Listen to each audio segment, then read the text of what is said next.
Galing sila sa paaralan at ito ay sumakay na sila sa bangka para makauwi.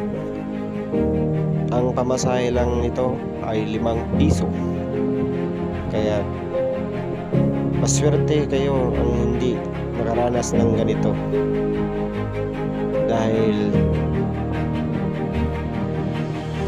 tama at takot nyo kapag kayo'y sumakay ng ganito.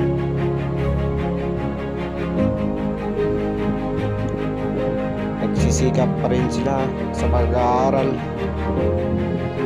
para lang matagumpay at mahiyaon sa kahirapan. God bless you all. Mag-ingat po kayo lagi.